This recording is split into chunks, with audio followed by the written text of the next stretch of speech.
The lunch bell rang like a starting gun, and students flooded into the cafeteria, laughing, talking, and dragging their trays toward their usual cliques. At West Grove High, the cafeteria was more than a place to eat, it was the battleground where social order was enforced daily. The jocks sat by the windows. The drama kids claimed the far corner. The quiet ones stayed in shadows near the vending machines. And then there were those like Eliza Moore, kids who didn't have a place. Eliza had only been at West Grove for a few weeks. She was a transfer student, brought here under grim circumstances after her mother passed away and her father had to relocate for work. The trauma still lived in her eyes. Her pale skin, the dark circles under her lashes, and her constant silence made her stick out, not in a way that attracted kindness, but in the way predators spot the wounded. She ate alone. Every day. Her tray always had the same thing. A small carton of milk, a scoop of whatever pasta the cafeteria was serving, and an untouched fruit cup. No phone, no friends, no eye contact. Just silence. And on that particular Tuesday, the silence became a storm. Tyler Grant had it all: popularity, good looks, a scholarship already in the works. But what he craved more than attention was control. Power. And he maintained that power by fear, emotional, sometimes physical, and no one had ever dared to challenge him. Until that day. He spotted Eliza the moment he entered. She was seated with her back to the crowd, small and still, like a ghost nobody saw. "Look who's still pretending she matters," he muttered to Bryce and Marcus as they walked by. "Time to remind her where she stands." The boys chuckled. Their laughter was hollow, but loud enough to turn heads. Tyler strolled over, confident, casual, but with menace bubbling just beneath the surface. He stood behind her for a moment before acting. Eliza didn't turn around. She could feel him there, like a weight in the air. Then, without warning, his hand grabbed the back of her head, not hard enough to hurt, but enough to humiliate. And with his other hand, he took her tray of steaming macaroni and dumped it on her. The food splashed over her scalp, dripping down her hair like thick yellow glue. Gasps erupted across the room. Plastic forks froze mid-air. Conversation stopped mid-sentence. Time seemed to stand still. Eliza didn't scream. She didn't cry. She didn't move. And somehow, that quiet broke hearts more than any sob would have. Tyler leaned in and whispered something cruel, something that didn't even need to be heard. Because the damage was done. The silence in the room was now a thunderous roar in Eliza's chest. That's when he stood up. Caleb Winters had always gone unnoticed. He wasn't loud. He didn't play sports. He read books in the library during recess and played the piano after school for no audience. But he had seen enough. From his seat 3 tables over, he stood up slowly, his hands trembling as he set his tray aside. He didn't plan it.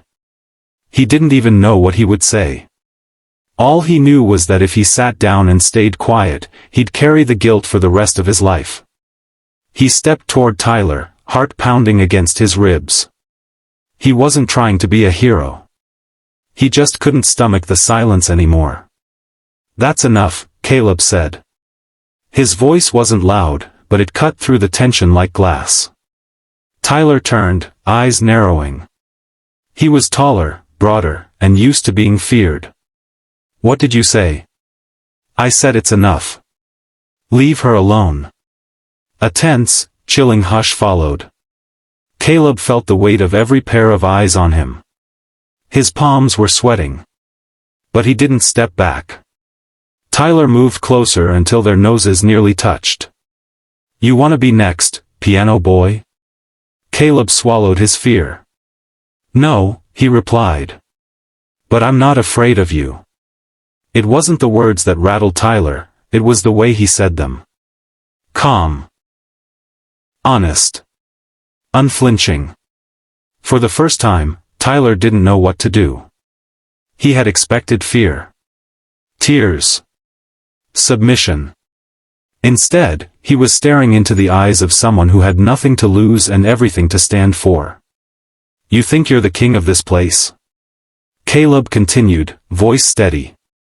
You're just another scared kid who hurts others because you're terrified of being invisible. Bryce and Marcus stiffened. Some students were already recording with their phones, slowly realizing this wasn't just a fight, it was a reckoning. Tyler's expression cracked, just for a second. And in that second, the mask slipped. Caleb turned to Eliza, gently handing her his napkin. Her hands were shaking too badly to take it at first. Then, slowly, she reached out. You're not alone anymore, he told her. Tyler glanced around. The whispers, the recording phones, the unblinking eyes, all watching him. Judging him. For the first time, he felt what others had felt in his presence, shame. Without another word, he turned and walked away. And just like that, the silence was broken. That single moment echoed through the hallways of West Grove for weeks. The video was posted online within hours. It went viral in local communities. Parents saw it. Teachers saw it. Even the school board saw it. Tyler was suspended. Not just for that day, but for a long time. Investigations followed. Other students came forward with stories of what he'd done. But more importantly, something shifted among the students. Caleb became a quiet symbol of hope. Not a hero, he never wanted that label. But someone who reminded others that they didn't have to suffer in silence. That one act of courage could ripple outward. Eliza changed, too. Slowly. She started eating with others. She started talking again. Laughing again. The pain didn't vanish overnight, but it started healing. And Caleb? He and Eliza became close, not out of pity, but shared understanding. Two people who had seen the darkness in others, and chose to fight it with light.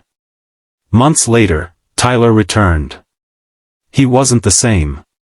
He walked with less arrogance. Spoke more softly. Rumor was he was going through therapy. He never apologized publicly, but he never raised his voice again either. Not in the hallways. Not in the cafeteria. Not even once. West Grove didn't become perfect. But that lunchroom? It was never the same. Because a girl with food in her hair and a boy with courage in his heart stood up, and in doing so, shattered the fear that had ruled them all. And from that day on, every kid who walked into that school knew, even the quietest voice can be the loudest roar, when it refuses to stay silent.